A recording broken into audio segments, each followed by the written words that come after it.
Coming up today on the Nick Craig Show, a historic snowstorm for the state of North Carolina. We'll get into some snowfall totals with that. Plus, the Hollywood elite continues to prove how out of touch they are with most of America. We'll get into all the details coming up.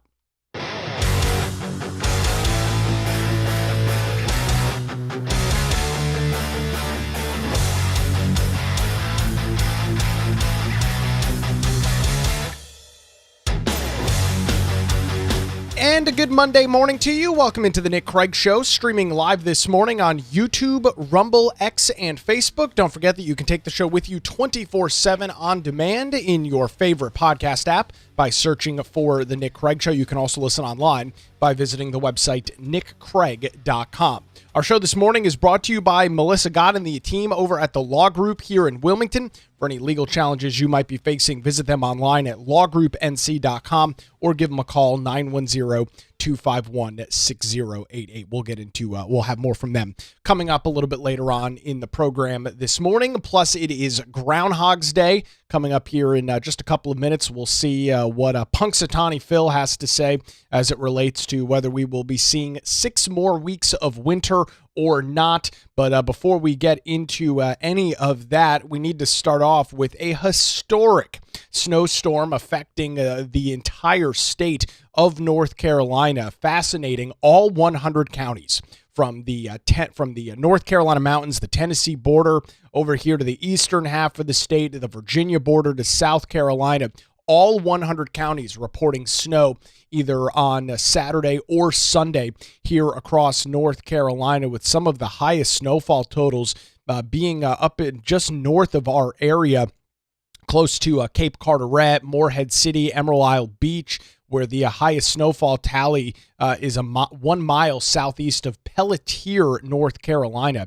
Zooming in on this map from the National Weather Service, you can see somebody reported 19 and a half inches of snow in that area. Another report near Pelletier of about 18 inches, 17 inches over in Swansboro. This area got hit particularly hard with snowfall, moving down to the Cape Fear region, 8.5 inches of snow, 2 miles northeast of Windermere.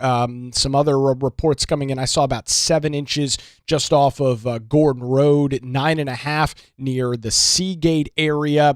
One of the interesting totals I found was down here in the Longwood community. This is down in south of Brunswick County, way south Brunswick County.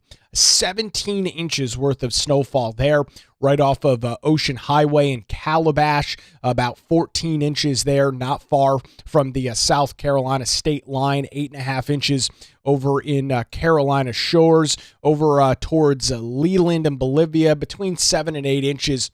So the predictions, the tallies, which was widespread, expected to be about 4 to 8 inches here across southeastern North Carolina, did verify. There were many folks naysaying this throughout the day on Saturday, saying, "Oh my gosh, it's not going to snow at all. This is going to be a disaster." Once again, the forecasters, the meteorologists, just dead wrong about what's going on. The forecast did, from all intents and purposes, completely verify throughout the day on Saturday and into the early morning hours of Sunday.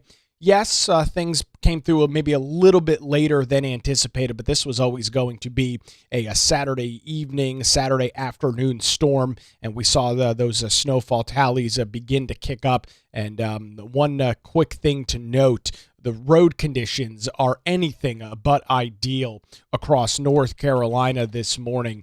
DOT crews, to their credit, have been out and about. They have been doing their damnedest to try and get these roads cleared off. However, because, as I mentioned, every single county saw some level of snow, some more significant than others, that has turned the roadways across many areas in the state, has turned many of those roadways into sheets of ice. And a couple of those that I've got for you here this morning.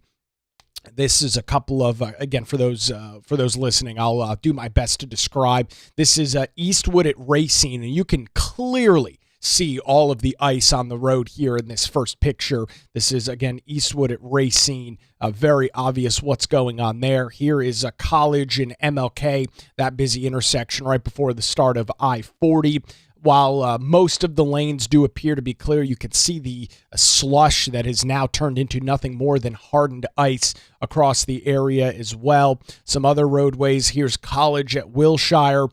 Pretty obvious there that there are still some freezing conditions taking place there. Here is a Market at Gordon Road.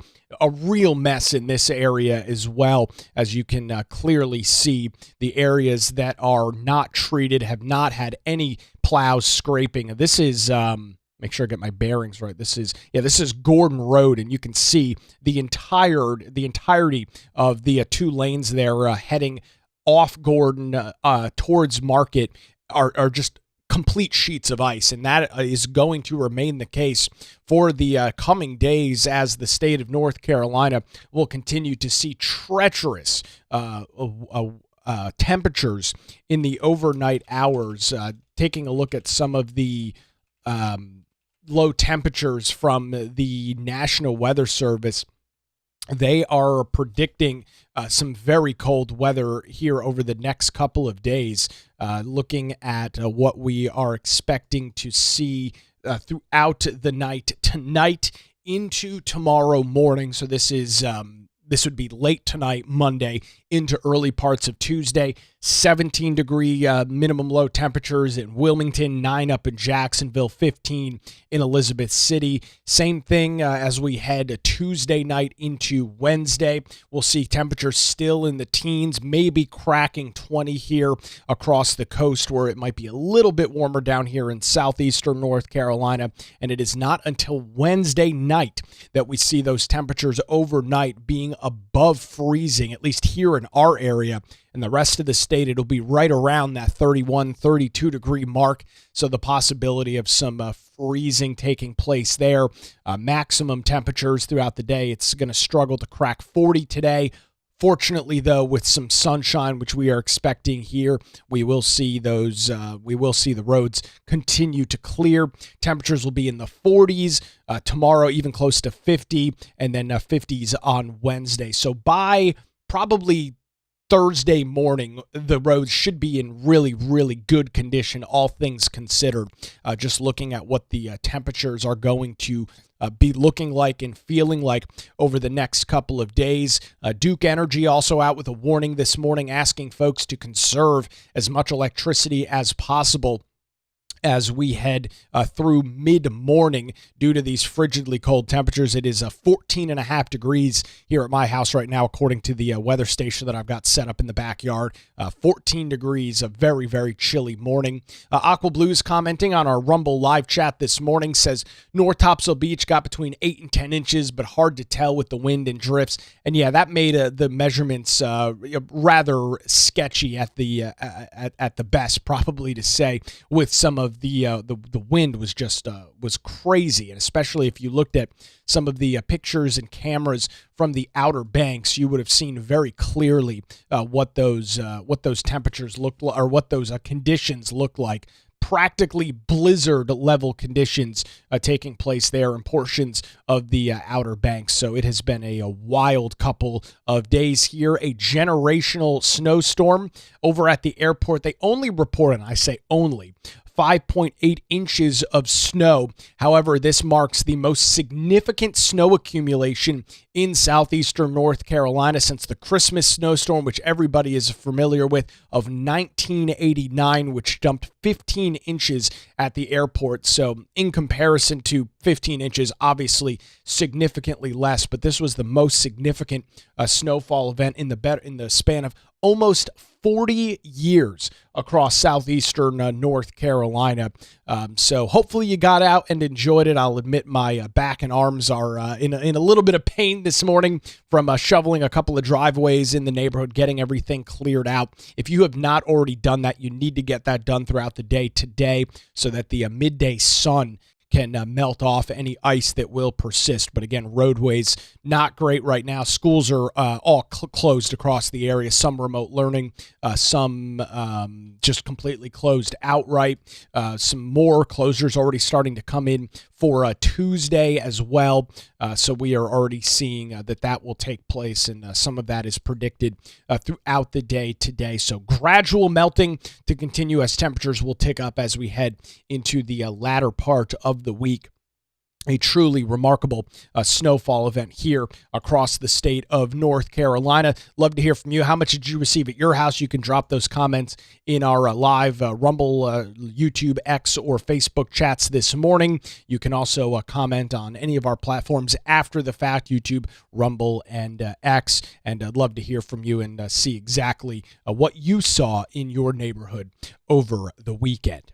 So these award shows that take place, you're familiar with some of these. You've got you've got the Grammys, you've got some of these other shows that take place throughout the year, the Academy Awards, and these shows have done a really, really good job at proving, at least from my vantage point, just how out of touch the Hollywood elite, and when you talk about the Academy Awards, the Emmy Awards, the Grammys, which took place last night, it is an accurate thing, or an accurate assumption to say this is the Hollywood elite. I mean, it does not get any more elite than these award shows. And while I'm not going to make you suffer through listening to any significant portions of the show, I watched a couple of recaps to kind of get caught up to date.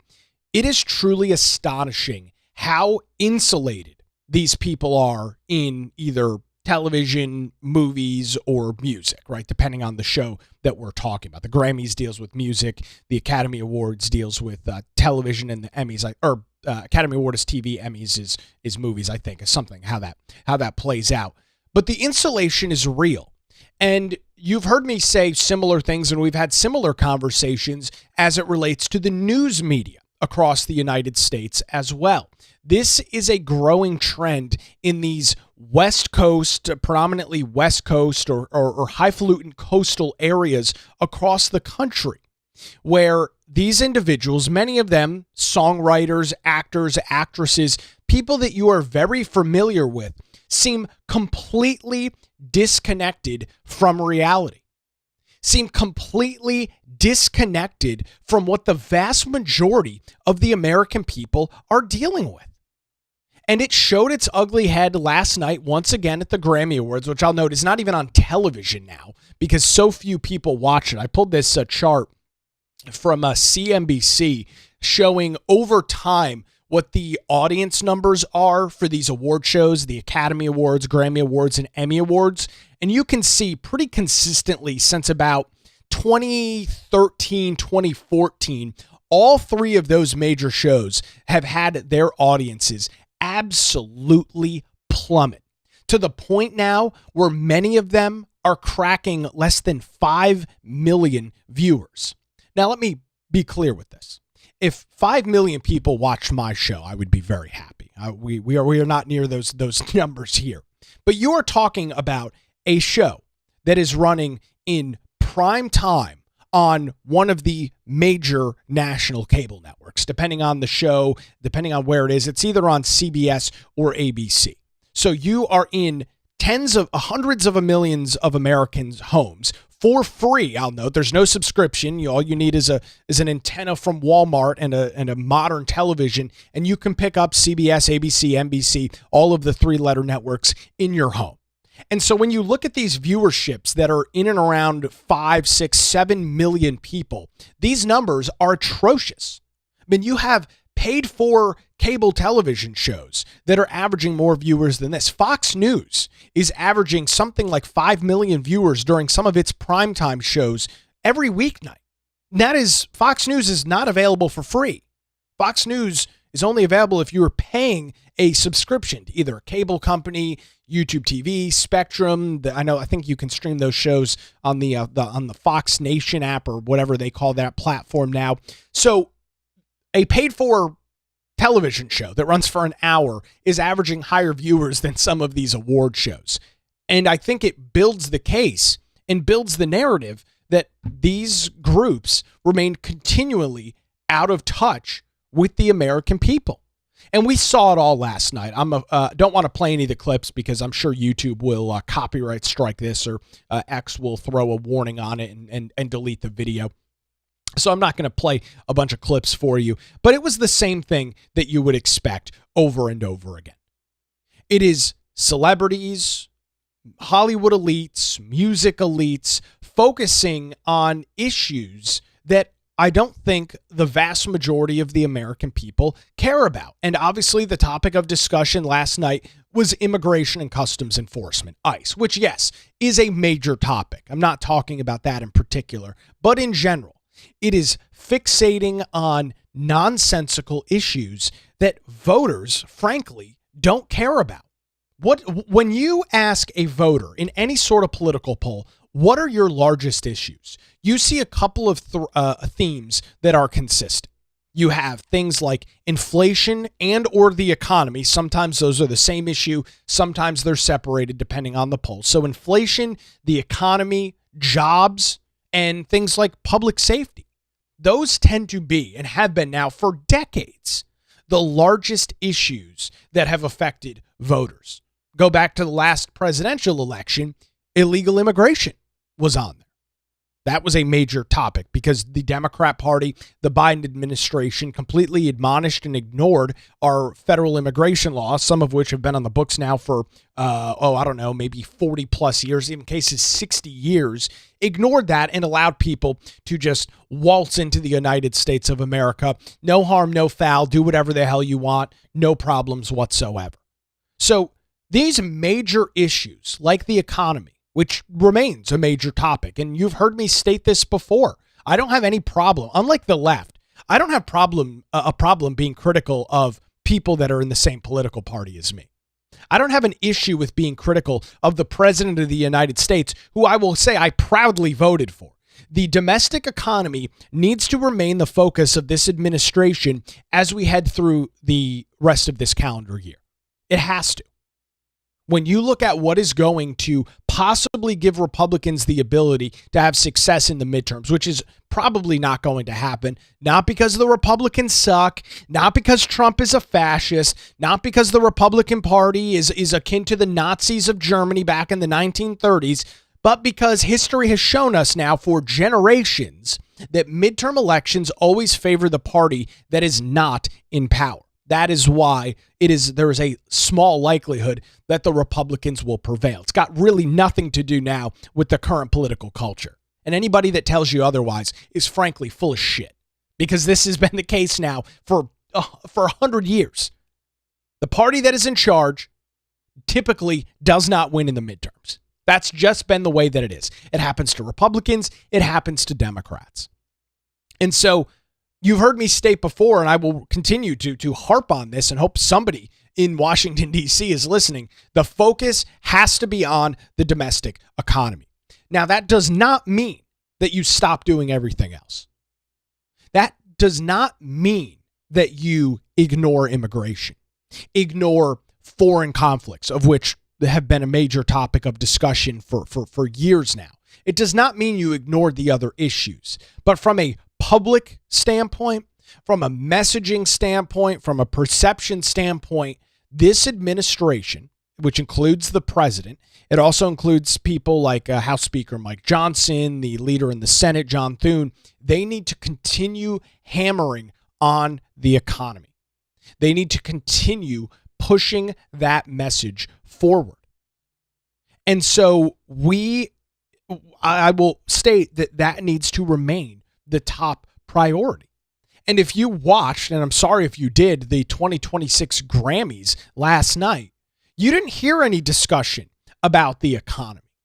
You didn't hear any discussion about inflation or jobs or public safety. None of those topics came up. And they never do. Because there is a complete and total disconnect between Hollywood messaging and everyday reality. The things that you and I deal with day in and day out. Oh, your tax bill comes in and it's 30% higher than it was last year. Now you're scrambling to figure out how to pay your taxes. Those are real issues that nobody in Hollywood can associate with at all. That it is not an issue that the elites in the music business can associate with. It's not something that is a problem for theirs. Many of them own multiple houses all across the country in very expensive places, many of them out in Los Angeles. It's just not an issue for them. And so it's essentially what you've got is a cultural bubble that does not reflect most Americans. It does not reflect most of the things that are actually affecting people's day-to-day lives. And while the ICE discussion and conversation, of which I have laid out for you and we've had here over the last couple of weeks on the show, though that's a major topic, it's a major issue, but it's really not affecting most people. Unless you are living right now in Minneapolis, Minnesota, ICE and Immigration and Customs Enforcement isn't something that is going on in your community. Now, you might say it is, but it always has. DHS and ICE and Border Patrol have always conducted operations. They did so under Obama, Trump 1.0, Biden, and Trump 2.0. It is nothing new to see Immigration and Customs Enforcement members in your community. It literally happens all the time. They're small efforts, they're coordinated, they're typically just going after a person or two, but it always happens. It's literally nothing new. What you're seeing in Minnesota, that is new. Seeing thousands upon thousands of agents deployed to an area is something that is new. And it's been a struggle, it's been a hurdle for this administration to deal with. And you've watched that play out on the national stage over the last couple of years. You've seen that situation unfold the way that it is right now, where you've got those on the political left claiming that ICE is stealing people off the streets, that all of this terrible and awful stuff is happening, and it's at the hands of Donald Trump, it's at the hands of Republicans, and that was much of the commentary that took place at the Grammys last night. I will make you suffer through one clip. Here is Billie Eilish at the award show last night, talking about ICE, some profanity from her. It was bleeped out on the television feed, but this is how the conversation opened at the Grammys last night. No one is illegal on stolen land. Of course.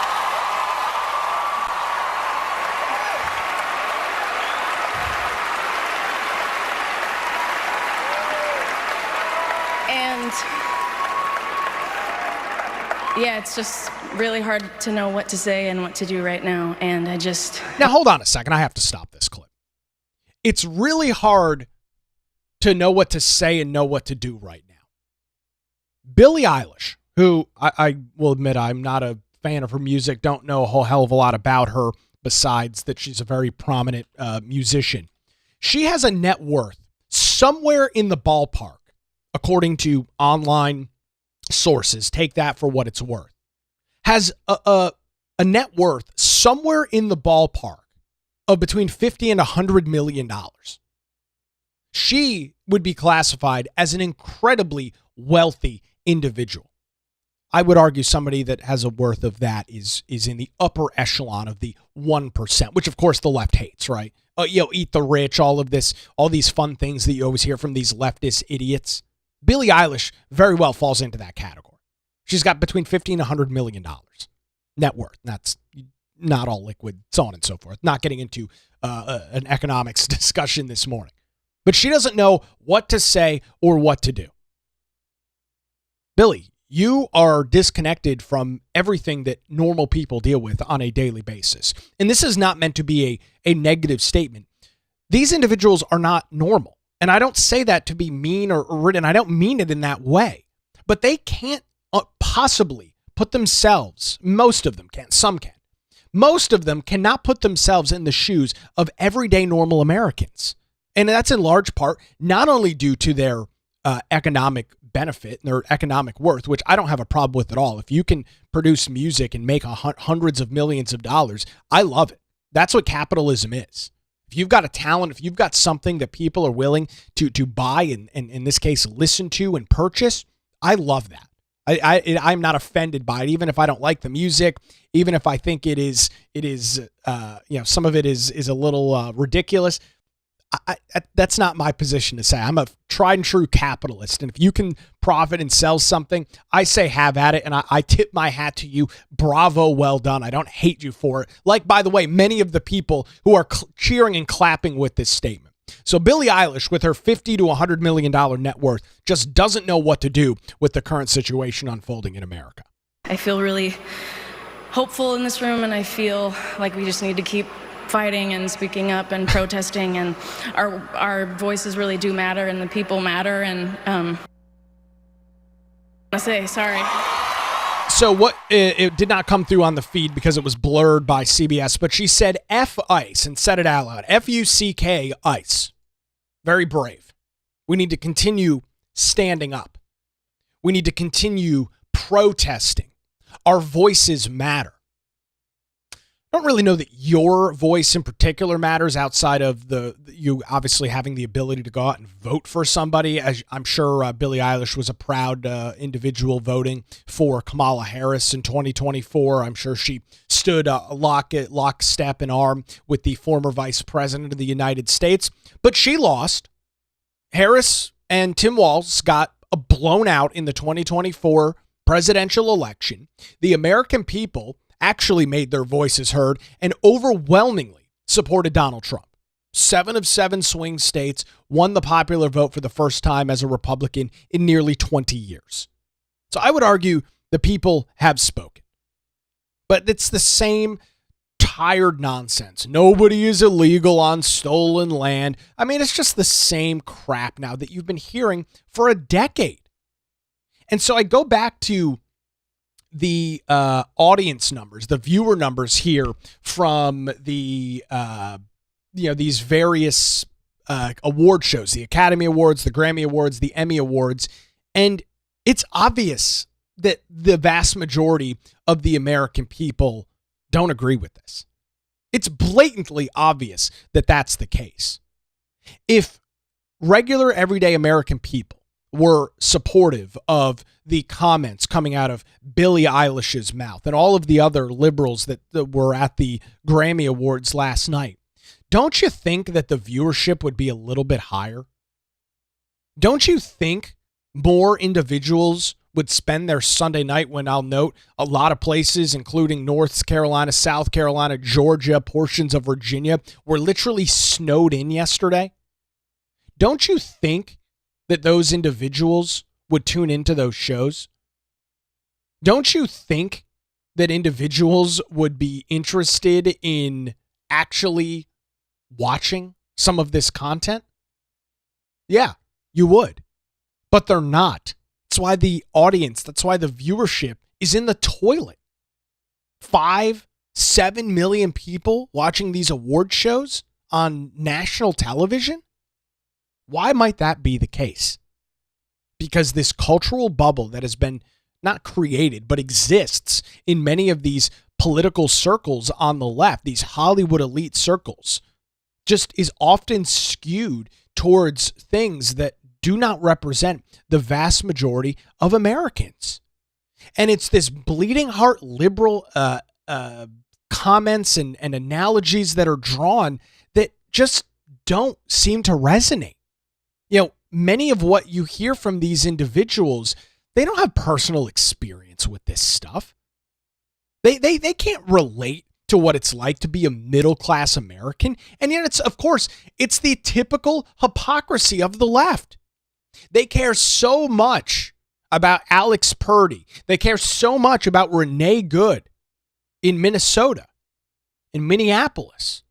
But I don't remember any of these comments about Laken Riley getting brutally murdered by an illegal immigrant that Joe Biden let into the United States. And I'm going to make that point consistently because it's nothing more than nonsensical virtue signaling, hypocritical nonsense. It's absolutely ridiculous. These individuals are so freaking out of touch with reality that they can't even see straight.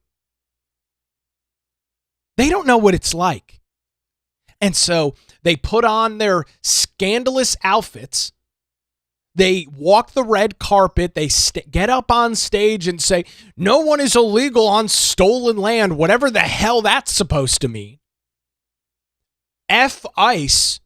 Donald Trump is a fascist. Trevor Noah, the jackass from Comedy Central, stood up on stage and said that the only reason that Donald Trump is going to go after and get Greenland is because Epstein's Island is closed, which, I mean, you know, if you want to make a joke, you can make a joke. But it's just stupid. And it's not funny. If it was funny, people would be watching. If it was interesting, people would be watching. And I'll tell you this. I am a media nerd. I look at television and radio ratings on a literal daily basis. You can very clearly tell what people are thinking based off of audiences. And I know most people don't dig into that stuff, and I don't blame you. It's very boring. But you can very clearly tell what is going on here. It is abundantly obvious and clear that the vast majority of the American populace does not put themselves in the same caliber, and shouldn't, of these Hollywood elites. They know and clearly understand the things that they're saying do not resonate with them in any way, shape, or form. These shows have become nothing more than a cultural bubble. And because of that, the influence that they have is, at this point, I would argue, almost non-existent. When you have less than 5 million people watching the Emmy Awards back just a couple of years ago, that number's continued to dwindle. At what point is your influence non-existent? I think I can say pretty clearly that we're there right now. Some of these shows, as I mentioned, are not even broadcast on over-the-air television anymore. They've all moved to streaming platforms. Why? Because they can't justify putting it on primetime television. They have better luck running some other programming that they run than an award show, than the Grammys, than the Academies, than the Emmy Awards. And so these individuals are losing. The messaging is stale, very stale. It's 10 years of it now. The messaging is stale, it's ridiculous, and it does not resonate. So they can continue to sit in their ivory towers. They can continue to lay out for the American people all of the horrific atrocities that they're seeing under this Trump administration. Meanwhile, they had no comments when poor college students in Georgia were getting murdered by illegals. They had no comments when inflation was at 9.5% during the summer of 2022. They had no comment when war was breaking out all throughout the world under the Biden administration. Mum was the word for them at that period of time. But now they're going to be these phenomenal fighters and the voices of reason on the left. It's pandering, and I don't think anybody, in the numbers back up the case, that nobody is really interested in watching, listening to this garbage or crap anymore. So that is a little lay of the land of what went on during the Grammy Awards last night. They continue to become more and more relevant, and it won't be long before these shows just completely cease production. I mean, there will be a period of time where there are so few people watching that there will no longer be a reason to even host these shows. They'll go into some kind of weird hybrid thing. They'll go to some virtual thing or something. The money's just not there, and it's just not making sense at a certain point. So I tip my hat to the Hollywood elite. Congratulations on continuing the downward trend. Congratulations on continuing to be completely and totally irrelevant for the vast majority of the American people. And I'll know. Let me just say this before we take a break. There was a period of time not that long ago, go back even 20 or even 15 or 20 years, where these shows were pulling 35, 45, 55 million viewers. Everybody was watching this stuff. It was the talk of the town the next morning. In offices all across the United States, people were talking about these award shows. Did you see what this person said? Did you see that? I don't know a single freaking person who watches any of these shows anymore. I have never heard, in recent years, since I've been an adult, I have never heard anybody say in any sort of casual conversation, hey, did you see what happened to the Academy Awards last night? Hey, did you see what happened at the Grammys? Hey, did you see what happened at the Emmys? It doesn't even exist because nobody cares to watch this stuff anymore. And the individuals that sit up on stage are so disconnected and out of touch with the vast majority of the American people. All right, we'll grab a quick break here. We'll bring you the latest from Punxsutawney, Pennsylvania. Plus, the government shutdown continues. We'll get into all those details. But first, I want to tell you about the law group here in Wilmington and remind you that when legal challenges arise, sometimes they're good, sometimes they're bad. Trust the law group in Wilmington. Since 2003, Melissa Gott's team of experienced attorneys have provided high-quality, affordable legal services across the eastern half of North Carolina. Whether you're facing a divorce, navigating a real estate transaction, or maybe you're in a position where you need a strong defense. If so, the law group has your back. Their dedicated team ensures your questions are answered and issues are resolved as quickly as possible. Great news, ladies and gentlemen. They're located in downtown Wilmington, not some big national law firm, and they're just a phone call away at 910-251-6088. You can also visit them online at lawgroupnc.com. They have a great blog on their website that discusses a variety of different legal issues that you could be facing. All of that available, lawgroupnc.com. Give them a call, 910-251-6088. It's the law group, experience and dedication you can rely on. We appreciate Melissa Gott and the team over at the law group for their continued financial support here of the Nick Craig Show.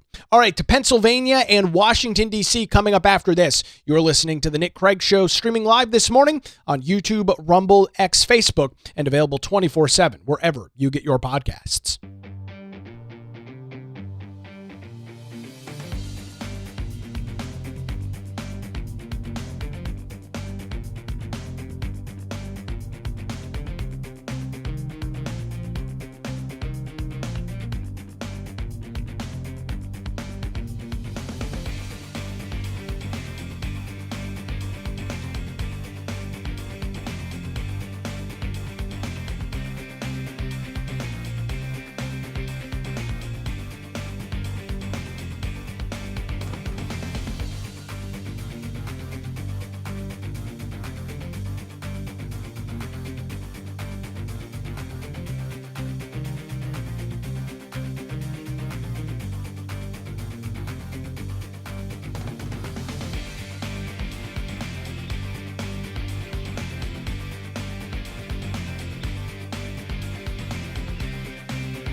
Good Monday morning to you. Hopefully you are staying warm and digging out of the snow here across southeastern North Carolina. Welcome back to the Nick Craig Show, streaming live on YouTube, Rumble, X, and Facebook. I've got some very important breaking news to bring you right now. Punxsutawney Phil has officially seen his shadow on this Groundhog's Day. It's an event that has been going on for now more than 140 years. And with him seeing his shadow, that means officially, and this is, of course, very official, 6 more weeks of winter abound. If he doesn't see his shadow, it means early spring, but he did see his shadow. Not sure how that's possible. It's completely overcast in Punxsutawney, Pennsylvania this morning.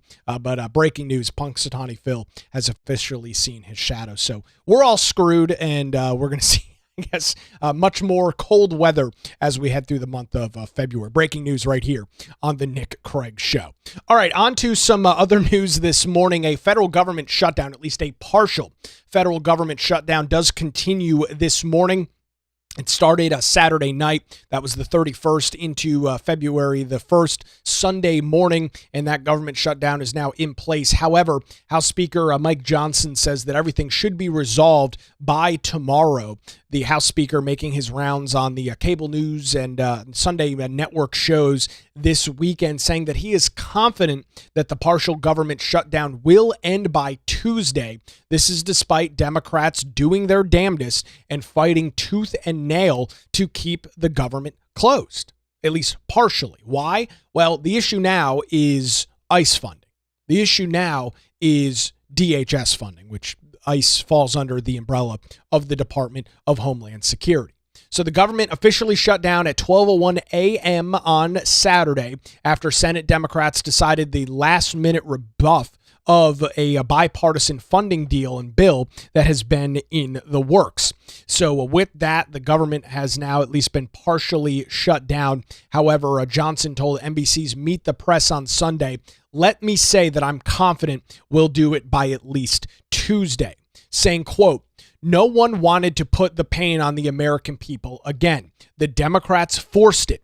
We are going to insist that we should not allow this to happen. Republicans are going to do the responsible thing." Now, this is nothing like what we saw back with the 43-day government shutdown in the latter parts of 2025, where that was a complete and total shutdown, and you started to see some of the issues towards the end of it.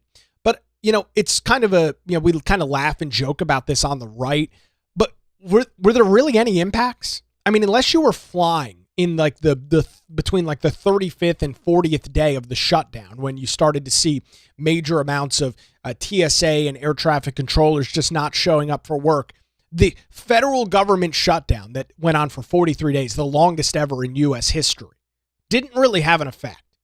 And again, I go back to what is affecting the vast majority of the American public. Most people don't work for the federal government. Now, there are plenty that do, don't get me wrong, but the vast majority of people don't work for the federal government. So the federal shutdown, which we talked about extensively here on the show, it's news. We talk about political stuff, so it was a major political topic. But for everybody else, for the vast majority of people that work in the private sector, they saw little to zero impact. And then, of course, it begs the question, if the federal government can be shut down for 43 days and everything essentially just continues as normal, what the hell's the point?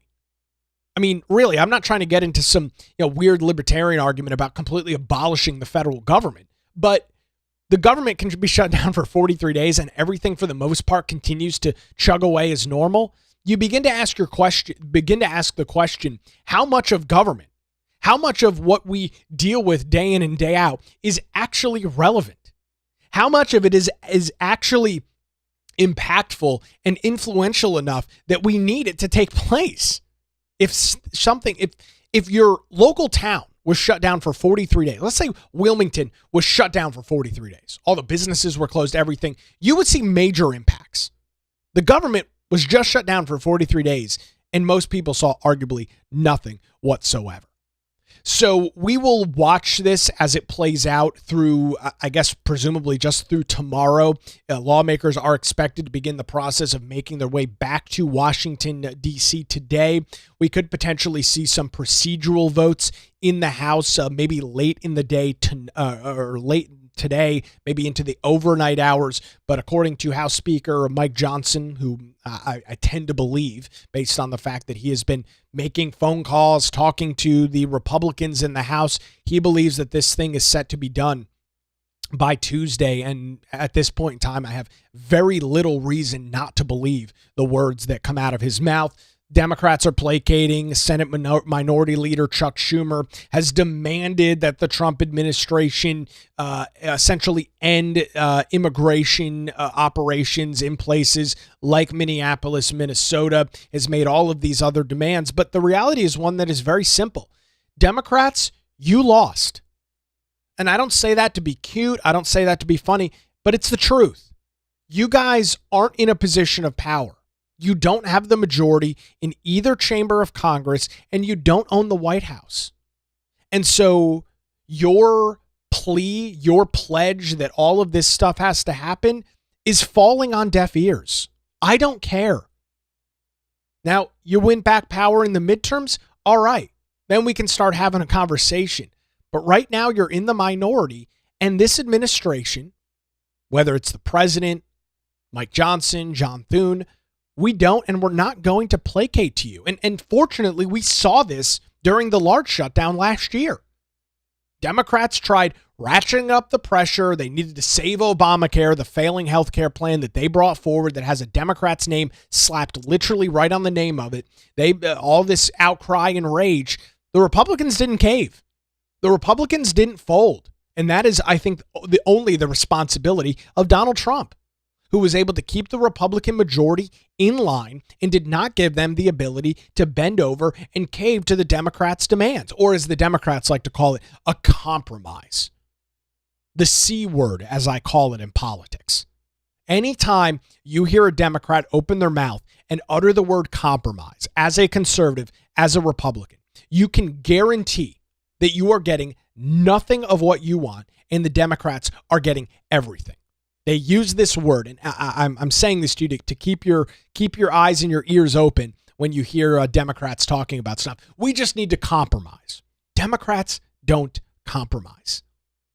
To their credit, they are very good at getting their wishes and getting their wills accomplished. And so they don't compromise. They claim that they compromise. They will use the word compromise, but the definition of the word and what they actually do with it is a completely different thing, right? If I told you that I was going to compromise with you on something, you would assume that you are getting some of the things that you want and I'm getting some of the things that I want, right? That would be what a compromise is. Maybe I get 50% of what I want, you get 50%, 60-40, somewhere in that ballpark. If I said to you, hey, I'm going to compromise and I get 100% of what I want, you get 0% of you want what you want, that is not, by the literal definition of the word, is not a compromise. So we'll see what happens in D.C. with this partial government shutdown. Multiple of the spending bills have already been dealt with Congress over the last couple of weeks. So we'll see what happens with some of this DHS funding. There's the plan that was in the Senate. Extended the funding for 2 weeks while the debates were continuing. So we'll just have to wait and see at this point what the Republicans want to do. The Democrats will follow the same tack. They'll run to cable news. They'll run to the major networks and cry and complain about how the Republicans are doing this and everything is so awful and terrible. But again, we don't really care. We're in the majority. We have the power. You do not. And it's unfortunately as plain and simple as that.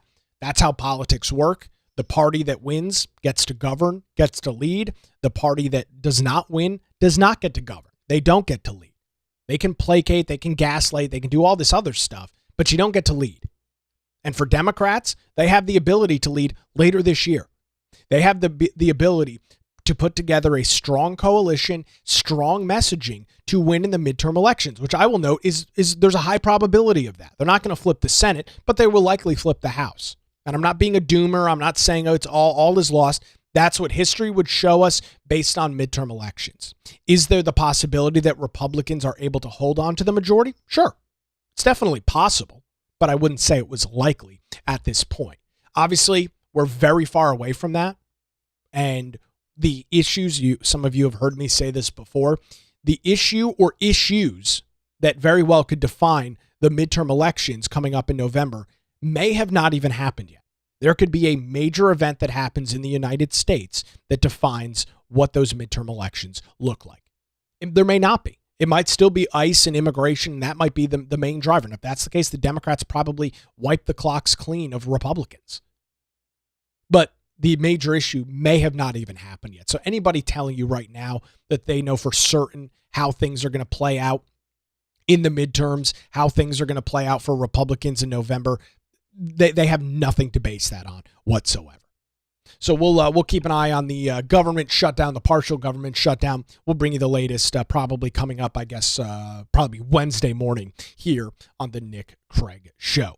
That is going to do it for a Monday edition. Quick reminder, stay off the roads if possible for the next day or two as wintry weather, black ice and freezing conditions remain very prominent across the vast majority of North Carolina. If you don't need to go out and travel, you are recommended not to do so. I want to thank the Law Group here in Wilmington for their continued support of the show. You can visit them online at lawgroupnc.com or give them a call, 910-251-6088.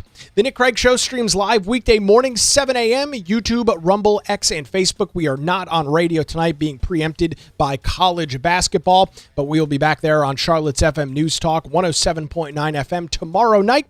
That's going to do it for a Monday edition. We'll be back with you Tuesday morning right here on the Nick Craig Show.